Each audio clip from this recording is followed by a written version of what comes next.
Rengoku Kyojuro's death on the Mugen Train remains one of the most heartbreaking moments in Demon Slayer. His final words ignited Tanjiro's resolve. But what if the Flame Hashira had survived that night? What would the world look like if Rengoku made it all the way to the Infinity Castle? In this alternate timeline, everything starts the same. Enmu is defeated, the train derails, and Akaza appears under the moonlight. The Upper Moon 3 challenges Rengoku, and their duel shakes the forest. But unlike the original, Tanjiro isn't completely drained from using sun breathing. His body recovers just enough to move. When Akaza smashes Rengoku backward, Tanjiro and Inosuke rush in. Their interference isn't enough to harm the Upper Moon, but it forces him to retreat for just a second. Rengoku uses that moment, his third form, Blazing Universe, and his blade ignites brighter than ever. The explosion of fire rips through the night, destroying Akaza's arms and pushing him back. The damage isn't fatal, but it's enough. The sun begins to rise.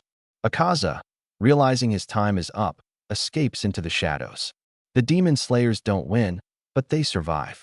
Rengoku collapses shortly after, his body shattered, but his spirit unbroken. The Kikuchi rush him to the Butterfly Mansion, where Shinobu and her team work desperately to save his life. Against all odds, they succeed. When Rengoku opens his eyes again, he's still smiling. The sun is shining through the window, and for the first time, the Flame Hashira lives to see another dawn.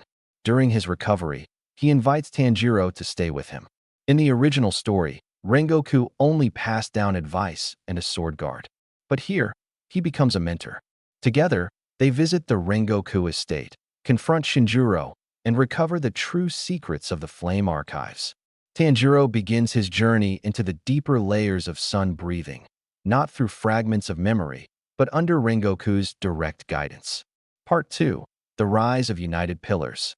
While Tanjiro learns, Rengoku recovers. His body may be scarred, but his will burns brighter than ever. He trains Tanjiro in endurance and rhythm, teaching him not only the power of breathing, but the heart behind every strike. The two spar daily, blending sun and flame into seamless coordination. But Rengoku's survival sparks something larger. He's the first Hashira to ever face an upper moon and live.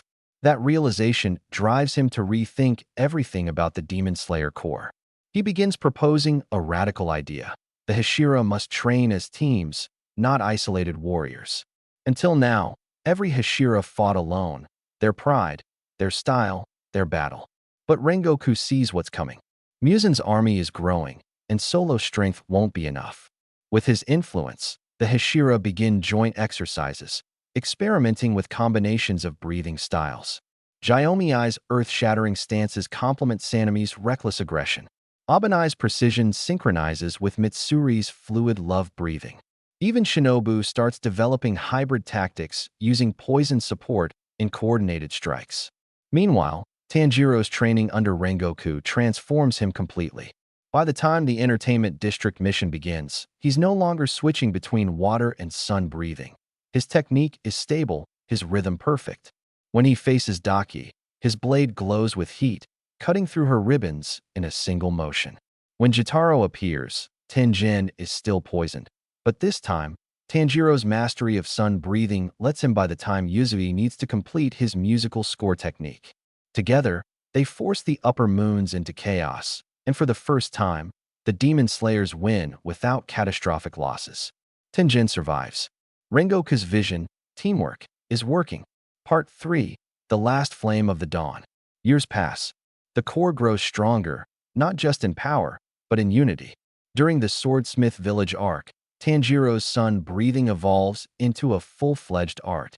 His strikes resemble dancing fire, each form refined through Rengoku's mentorship. Meanwhile, the Hashira perfect their cooperative battle system, training for the inevitable final war. Then the Infinity Castle opens. The Slayers are scattered, but they're no longer the same as before. Abanai and Mitsuri fight Neikime with precision and control, while Michiro, Ju, and Sanemi join forces to face Kokushibo. Their combined tactics keep everyone alive, even Michiro, who loses an arm but survives the fight. But the real rematch happens elsewhere. Rengoku and Tanjiro meet Akaza again. The Upper Moon 3 smirks. No sun to save you this time. But Rengoku doesn't need the sun.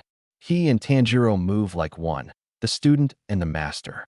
Their synchronized flame and sun breathing create waves of blinding light. Akaza can't keep up.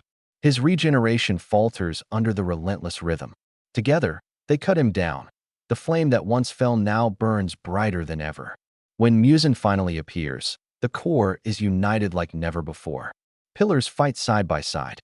Tanjiro and Rengoku lead the charge, fire and light converging against the king of demons. As dawn rises, their final forms ignite, flame breathing and sun breathing merging into a blinding strike that burns Muzan's body from the inside out. The Demon King screams as the sun breaks over the horizon. When the world finally grows quiet, Rengoku stands beside Tanjiro, his haori torn, his sword cracked, but his flame still burning. He looks to the sky and smiles. The sun has risen, Tanjiro. Let's go home.